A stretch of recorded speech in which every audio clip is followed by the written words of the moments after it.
Hugo Motta, o presidente da Câmara dos Deputados, saiu em defesa do diálogo e firmeza quanto às tarifas dos Estados Unidos. Ao vivo em Brasília, a repórter Luciana Verdolim participa aqui com a gente do Jornal da Manhã e tem mais detalhes sobre essa fala do presidente da Câmara. Luciana, bom dia, bem-vinda. Bom dia, Nonato. Bom dia a todos. Olha, o presidente da Câmara, o deputado Hugo Motta, deixou bem claro, ele reafirmou que o momento é de expectativa, o momento é de diálogo e assim como o governo federal, tanto a Câmara quanto o Senado também lembraram que vão acompanhar a atenção e que é preciso socorrer o setor produtivo. A conversa com o vice-presidente Geraldo Alckmin foi ontem, juntamente também com o presidente da Embraer, Francisco Gomes Neto. Em nota, em publicação nas redes sociais, melhor dizendo, a gente tirou até o destaque para vocês, Hugo Motta diz o seguinte, que reafirmou aos dois que a Câmara dos Deputados acompanha os desdobramentos desse caso, dessa briga comercial do Brasil com os Estados Unidos e está à disposição para agir com firmeza em defesa dos interesses do nosso setor produtivo, de nossa economia e da proteção dos empregos dos brasileiros que podem ser direta ou indiretamente atingidos pelas medidas. Nessa semana também, na última semana, a gente viu que o presidente da Câmara e o presidente do Senado divulgaram uma nota conjunta do Congresso Nacional contra esse posicionamento dos Estados Unidos, afirmando que o Congresso vai acompanhar de perto todos os desdobramentos e lembrou que já tem aprovada a chamada Lei da Reciprocidade, que foi discutida no Congresso Nacional exatamente depois que os Estados Unidos avançaram, ameaçaram impor novas taxas ao aço brasileiro.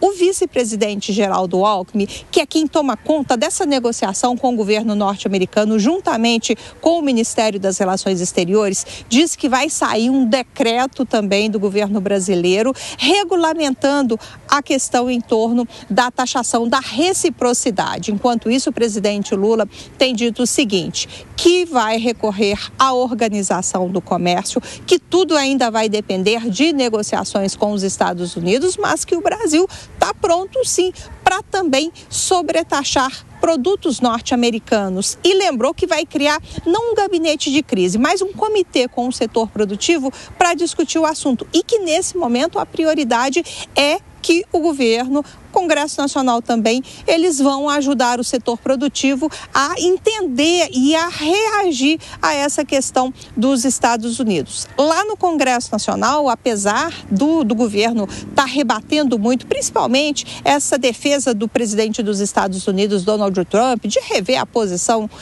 jurídica aqui no Brasil, envolvendo o ex-presidente Jair Bolsonaro, os presidentes da Câmara e Senado não tocaram nesse ponto. Muito obrigado. Luciana Verdolim, direto de Brasília. Daqui a pouco ela volta na programação com mais informações. E é um assunto que a gente traz também para os nossos comentaristas. A Cássio Miranda e Gesualdo Almeida estão com a gente. A Cássio, eu vou começar contigo essa rodada à medida em que a gente tem essa declaração do Hugo Motta pedindo diálogo, mas também firmeza. E, por outro lado, a gente tem uma negociação da Índia com os Estados Unidos para tentar reduzir as tarifas e o processo está avançando. Por que eu estou citando a Índia? Porque muito se falou que o Brasil, recebendo o grupo BRICS aqui, falando na possibilidade de uma moeda que pudesse transacionar com outras nações para além do dólar, poderia também ser um gatilho para o Donald Trump ter adotado todas essas medidas. Então, não parece que talvez seja tão justificado, senão não faria acordo também com a Índia, que está dentro do BRICS. Como é que você vê essa possibilidade de uma resposta diplomática, mas também com firmeza, Cássio? Nonato, você tocou no ponto crucial. Existem duas avaliações distintas do tarifaço do Trump. Uma avaliação interna, que fala que é uma retaliação por conta da situação do ex-presidente Jair Bolsonaro, e uma avaliação externa que diz que é uma postura de Donald Trump em relação aos BRICS. Verdade seja dita, não é uma retaliação em relação aos BRICS, é uma retaliação em relação à China e Rússia, que são os dois representantes mais fortes dos BRICS. E quando você toca no caso da Índia, é exatamente o exemplo que se tem. A Índia também faz parte dos BRICS, numa situação equivalente à do Brasil, é um segundo escalão dos BRICS, e os Estados Unidos, Donald Trump, se prontificaram a negociar, porque eles sabem que trazer para perto de si os hoje aliados de Rússia e China é um fator positivo. Portanto, eu sou capaz de cravar, e acho que o Hugo Motta teve essa leitura também, que em havendo uma negociação do Brasil com os Estados Unidos que afaste o Brasil da Rússia e da China, Donald Trump esquecerá, ou pelo menos tratará com um pouquinho menos de rigor, entre aspas, a situação do ex-presidente Jair Bolsonaro.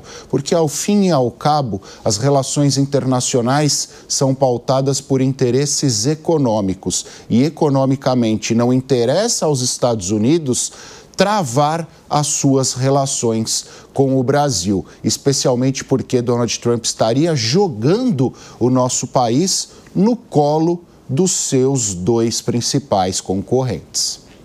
Jesualdo Almeida, a Câmara e o Congresso como um todo, né? Afinal, o Senado Federal acabou até soltando nota conjunta ali entre Câmara e Senado sobre essa taxação. Eles precisam agir de forma conjunta com o governo federal nesse momento? Porque recentemente tiveram alguns atritos, alguns desentendimentos, né? Sim, houve, Beatriz, esses atritos, esses desentendimentos, mas parece que pelo menos nesse assunto eles estão alinhados.